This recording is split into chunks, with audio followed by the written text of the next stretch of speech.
Hello YouTubers and gaming enthusiasts, welcome back to AIE Gaming Network, where we cover all things gaming. Today we'll be discussing the George Lucas effect in the context of video game quality. Some of you will hear that and say, oh yeah, I know who that is, and others may think, what on earth is that? Please acknowledge that the following material is opinion based and not factual in any way. So what is the George Lucas effect? What significance does it have to video games? All of the answers will be explained in this video. If you like this video and would like to see more enticing content, please hit the like and subscribe button to stay tuned. Its significance does hold value as it is one of two unique rating categories which will be used in our game review metric. Today we will be explaining what this phenomenon is and the role it plays in AIE Gaming Network's gaming reviewing system. And now that we've dispensed with the formalities, let's get started on the video.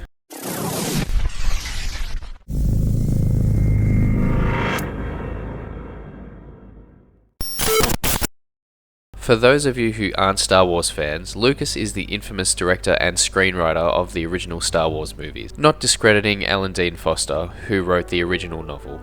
Without going too much into the history, the Star Wars films were developed and released in a non-sequential order, starting at the end and reverting back to a series of prequels. Put simply, it started with episode 4, 5 and 6 and then went back in time for episode 1, 2 and 3. Lucas concocted this origin story idea because of the great success that the franchise had back in the 80s. And with the release of episode 5, The Empire Strikes Back, a certain seed was planted in the minds of the fans when this scene played. He told me you killed him. No. I am your father.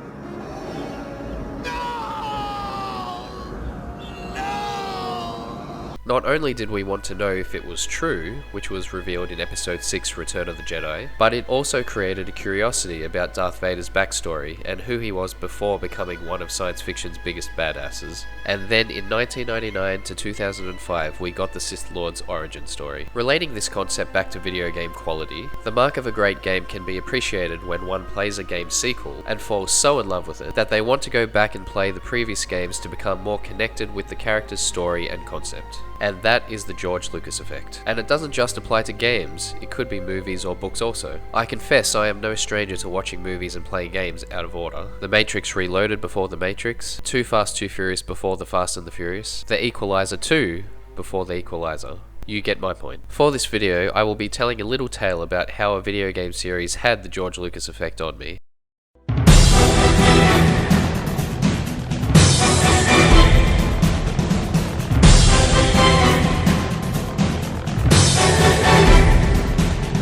Back in 2009, I was watching an anime series called Black Hat. Besides following the actions of the protagonists, the story was about assassins who wielded what they call weapons of choice, and they were considered specialists at killing with these items. I found the choreography quite exquisite.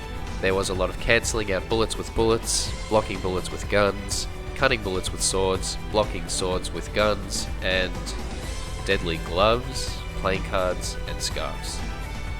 Anyway, I remember thinking at the time, this show would make a great video game. Coincidentally, one day I caught a glimpse of my brother playing a game called Devil May Cry 4, which I knew nothing about at the time. But you could imagine my delight when I saw the opening cutscene, which greatly resembled what I viewed in Black Hat. After watching gameplay for about 30 minutes, my Devil May Cry journey began, starting at the 4th installment. I know to Devil May Cry fans this is considered sacrilege, but despite the fan hate and reviews it received, the game was encapsulating enough that I fell in love with the game quite quickly. I am a sucker for movie-like games with depth in their cutscenes. The characters were charismatic, unique, and the gameplay was so addictive. Hack and slash probably one of my top 3 gaming genres. I became so captivated by the game that I played every difficulty and received the message saying I play this too much. But I also went back and played the earlier games, watched the anime, and read any manga or reading material I could get my hands on, all in hope of learning more about the story and getting a deeper connection with the characters. In short, I became a true fan because of the George Lucas effect. And yes, I even played the DMC spin-off by Ninja Theory. I know, it's not canon, but if nothing else, I commend Ninja Theory on its gameplay mechanics. And for the DMC fans out there, you know what delights awaited me when stepping into the prequels.